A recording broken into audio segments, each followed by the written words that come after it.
Welcome to the video tutorial on the Twin Builder tools for AquaTwin Water and AquaTwin Sewer. The Twin Builder tool's purpose is to make the model building process as streamlined as possible. Most of these tools can be run on an ArcGIS selection or the entire model. For example, if there is no ArcGIS selection and the Connectivity Builder is run, connectivity will be added to the entire system. Or you could just select all the pipes in ArcGIS that don't have connectivity and only run the Connectivity Builder on those pipes.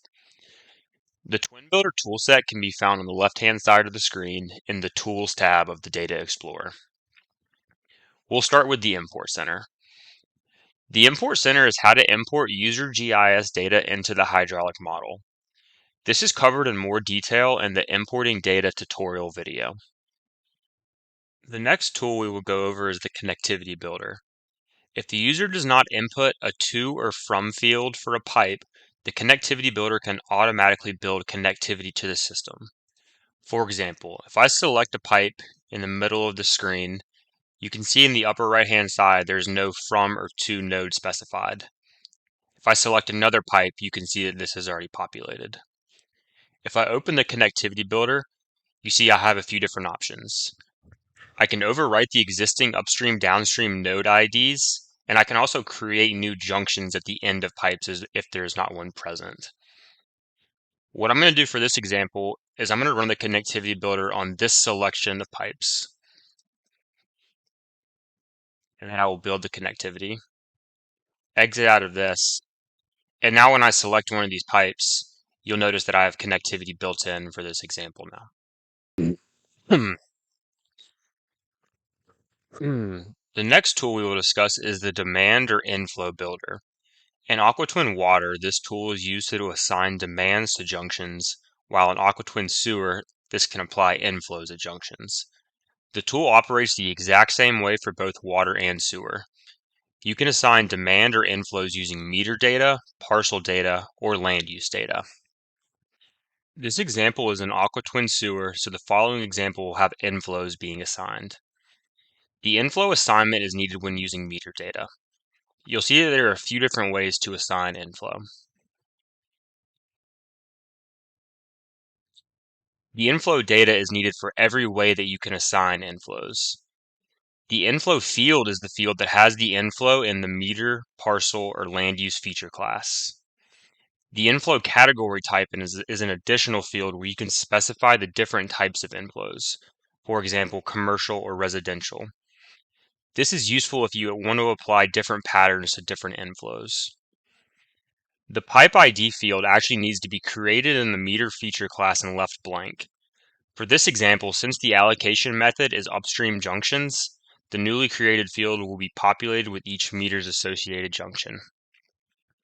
For this example, if I click on Show Meter Assignment and exit out of this, you can actually see there's a line drawn from each meter to the closest pipe, which you can see that's how it's assigned. And then the inflows are going to be assigned at the upstream junction of these closest pipes. The service area is only needed for certain situations in the inflow builder. Each assigned junction will need a service area, meaning that all the data in this area will be assigned to this junction. Decent polygons are popular when building service areas. Here's an example of decent polygons for these junctions. If I go back to the inflow builder and now click Next, you can see that I can load in all the unique different category names to assign different coefficients or different patterns. And then if I click Next again, you can see now I get a summary of all my inflows that I have assigned. And then you can click Finish, click Yes to assign the inflows.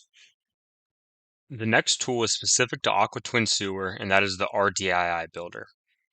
This is a simple tool that can assign RDII to a junction if its sewer shed area and unit hydrograph group is saved in another feature class or table. The data source is any user feature class or table that has RDII data for the junctions. The junction ID field has the junction IDs in the selected user data source. The sewer shed area field has the sewer shed area in the user data source, and the default unit hydrograph group is selected from all the unit hydrographs currently in the model. The elevation manager can be used in AquaTwin Water to assign elevations to junctions, and in AquaTwin Sewer to assign rim elevations or invert elevations to junctions. An elevation layer is needed to run this tool. An example of how to run this tool would be I could have a saved query to select all my junctions where elevation is equal to 0. If I zoom in here and select one of these junctions, you can see that my elevation currently is 0. Now what I can do is I can run the elevation manager tool, give it an existing DEM, and click assign elevation. Now if I select that same junction, you can see it has an elevation assigned to it. The Calculate Inverts tool is specific to AquaTwin Sewer and is primarily used for filling in missing invert data. If you have a slope field in the conduit feature class, you can manually specify a slope for each pipe. You also have the ability to use a constant slope. The first two options require a tracing node, meaning that every junction upstream of the tracing node will have its inverts calculated if the data is missing. You can trace upstream from an outfall or any selected node. You also have the ability to set a constant slope between two known invert elevations. You can also add an invert drop at the manholes, and you can also overwrite existing elevations. So a quick example. For this new development, you can see I have an invert elevation for this junction, and then all the rest of them are missing. What I can do is come to the Calculate Invert tool, and let's specify a constant slope upstream of this junction. Now if I click on Calculate Inverts and exit out of here, you can see all of these junctions now have invert elevations upstream of my tracing node that I selected. The Calibration Manager is available for AquaTwin Water and AquaTwin Asset and is used to import any calibration data into the hydraulic model, and from here you can plot the data on the same graph as the hydraulic model output. A CSV file is needed with the asset ID, reporting time, and the value of the calibration data. If I go to one of the assets that has calibration data and pull open a graph, you can see if I go to the output where I do have calibration data, I'm able to plot the calibration data on the same exact graph as my hydraulic model output data. The Change Asset ID tool is used to change the asset ID of any asset in the hydraulic model.